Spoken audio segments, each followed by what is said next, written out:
안녕하세요. 지식캠퍼스의 정지영입니다. 이번 런던 투어는 웨스트민스터입니다. 웨스트민스터는 런던 시티와 함께 옛 런던을 상징하는 웨스트민스터 시티를 뜻하기도 하고요. 때로는 영국 의회를 가리키기도 합니다. 웨스트민스터 시티는요, 1평방마일 정도의 면적으로 런던 시티와 비슷한 사이즈입니다. 이곳에는 5명소가 적당한 거리를 유지하고 있습니다. 영국 여왕이 거주하고 있는 버킹엄 궁전, 그리고 다우닝가 10번지로 호칭되는 영국 총리공관, 그리고 빅벤으로 상징되는 영국 의회 의사당이 영국 정치의 오늘을 보여주고 있는 명소지요. 또 의사당 북쪽에는 웨스트민스터 사원이 갖다 있습니다. 또 화이트홀이 있습니다. 이곳은 영국의 과거를 보여주는 공간입니다. 그런데 웨스트민스터는 중심과 변두리가 위계적으로 배열되어 있지 않습니다. 그래서 시계 방향 또는 시계 반대 방향으로 한 바퀴 돌면서 영국 정치의 어제와 오늘을 살펴보는 것은 유용한 산책이 될 것으로 보입니다. 오늘 투어에서는요, 2명의 철학자를 소환합니다. 토마스 홉스와 존 로크, 영국형 민주주의를 설계한 두 인물입니다. 영국 민주주의를 완성한 영국혁명은 보통 2단계 과정을 통해서 전개된다, 이렇게 이야기됩니다. 첫 단계는요, 17세기 전반에 일어나는 청교도 혁명이라고도 불리는 영국 내란이 갖다 있고요.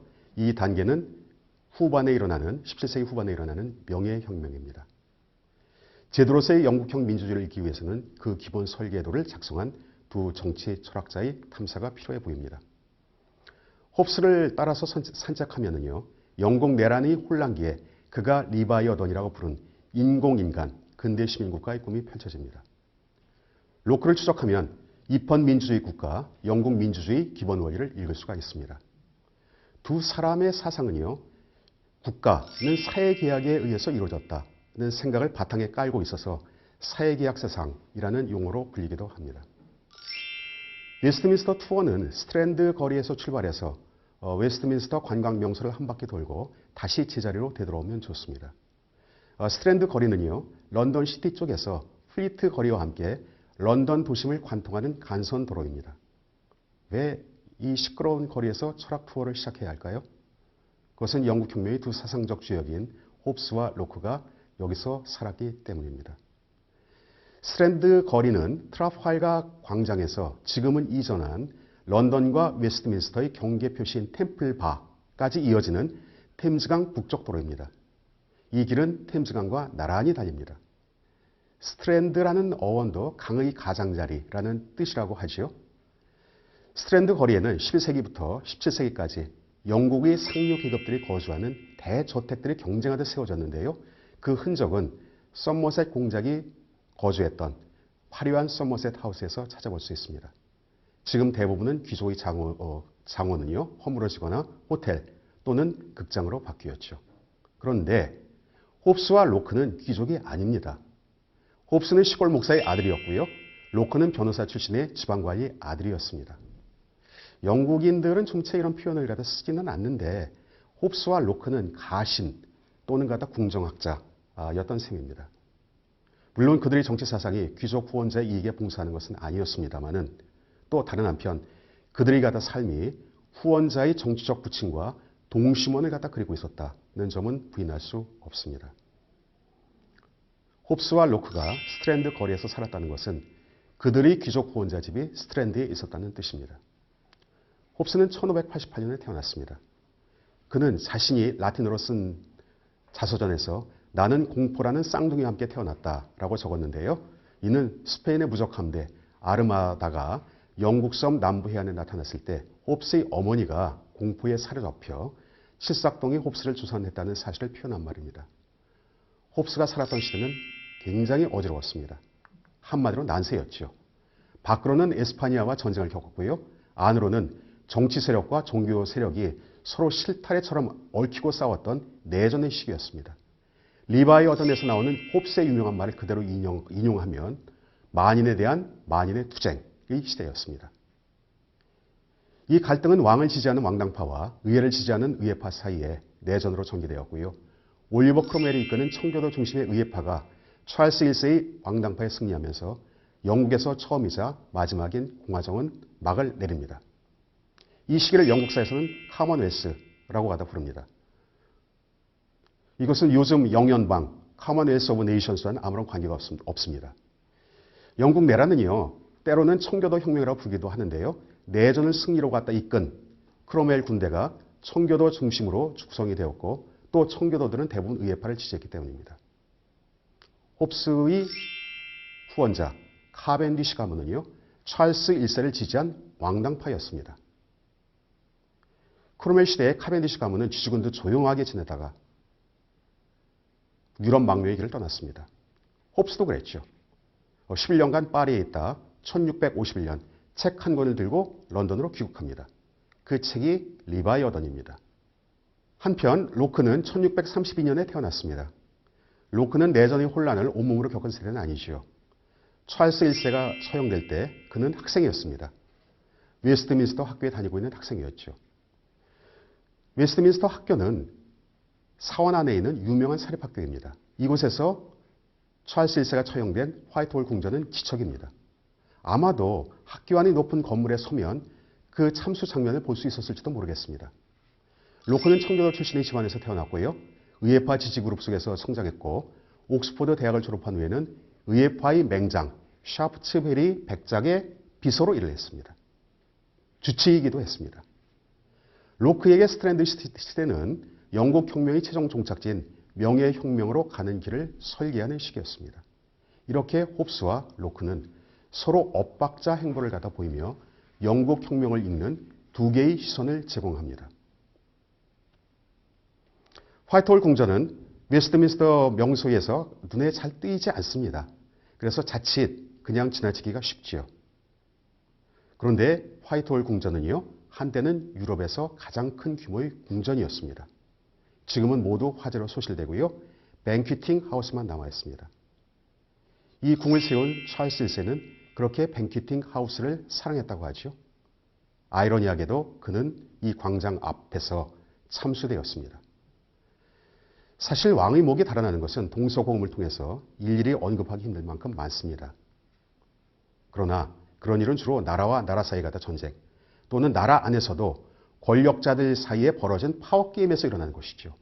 국민의 이름으로 시민의 이름으로 왕의 목을 자른 것은 이때가 처음이었습니다. 국왕 찰스 1세는 목이 떨어지는 순간까지 이것은 혁명이 아니야, 반역이야 라고 생각했습니다. 당연합니다. 그때는 혁명이란 말도 사전에 없던 시절이니까요. 국가의 주권이 국민에게 있다는 주권 재미란 말도 당연히 없지요. 의회는 흔히 근대에 탄생했다고 생각하기 쉬운데 사실은 중세의 유산입니다. 대학과 함께 대표적인 중세의 발명품이죠. 우리가 민주주의 역사를 이야기할 때마다 항상 첫 번째 등장하는 사건이 마그나 카르타 아닙니까? 예, 대헌장이라고도 그러죠. 이것은 왕과 의회 사이에 체결된 헌장입니다. 물론 중세의회는 근대의회와 성격이 많이 다릅니다. 어떤 점에서 중세의회가 근대의회로 바뀌는 그 과정, 그 드라마틱한 과정이 영국 혁명의 역사라고 할 수도 있습니다. 중세시대에는 왕과 의회의 관계가 우호적이었습니다. 의회는 대체로 왕권 지배를 강화하는 역할을 해왔다는 것이 역사가들이 공통된 의견이죠. 그런데 17세기 들어서 양자의 관계는 갈등 관계로 바뀝니다. 1628년 권리청원이 대표적입니다. 의회 승인 없이는 세금을 걷지 말 것을 찰스 1세에게 청원한 것이 권리청원이죠. 여기에 찰스 1세는 의회 해산으로 맞불을 놓습니다. 왕의 의회 해상권은요, 오랫동안 인정되어 온 관습이었습니다. 왕은 의회를 해산한 다음 런던이 대상인들에게 재정 지원을 요청하지만 보기 좋게 퇴짜를 맞습니다. 할 수 없이 찰스 1세는 세금을 걷기 위해서 의회를 소집했습니다. 의회는 왕의 요청을 즉각 거부하죠. 또 왕은 갖다 의회를 곧바로 해산합니다. 장군 멍군인가요? 영국 역사에서는 이것을 단기의회라고 부릅니다. 그러나 뾰족한 방책을 찾지 못하자 찰스 1세는 다시 의회를 소집하고 이때부터 왕과 의회는 13년간 긴 줄다리기를 합니다. 이것이 장기의회입니다. 그런데 이 장기의회 기간 동안에요, 의회 구성원 사이에는 의견이 갈립니다. 과세는 거부하지만 그래도 왕의 권한을 인정해야 되지 않느냐 하는 왕당파와 이 기회에 왕의 권한을 박탈하고 의회 권력을 세우자는 의회파로 쪼개집니다. 그 과정이 내전과 영국 공화정의 성립, 왕정 복고, 그리고 명예혁명으로 숨가쁘게 이어지는 17세기 영국혁명의 사건들입니다. 이렇게 영국혁명은 왕과 의의 관계를 매개로 살펴보면 복잡하게 얽히고 설킨 과정이 일목요연하게 정리됩니다. 영국혁명의 발단은 왕과 의의 팽팽한 긴장에서 점화되어서 왕과 의회가 하나가 되는 동거에서 막을 내리기 때문입니다. 그런데요, 여기서 왕과 의회가 하나가 되었다는 말은 단순한 수식어가 아닙니다. 영국의 정치 체제에서 왕은 의회의 범주에 들어갑니다. 왕과 의회, 두 정치 권력은 내전 기간 치열하게 싸웠지만 지금은 하나의 몸통이 된 거죠. 지금도 영국에서는요, 법령을 퀸스빌이라고 부릅니다. 아마 여왕이라 그렇지 남자 왕이라면 킹스빌이라고 갖다 부르죠. 따지고 보면 영국형 민주주의는 참 독특합니다. 왕과 민주주의 공존, 정말 영국다운 발상입니다. 일찍이 아리스토텔레스는 정치체제를 셋으로 구분한 바 있습니다. 한 사람이 정치의 권력을 갖다 가지는 왕정, 그리고 소수가 권력을 가지는 귀족정, 그리고 다수가 권력을 나누어 가지는 민주정이 그것입니다.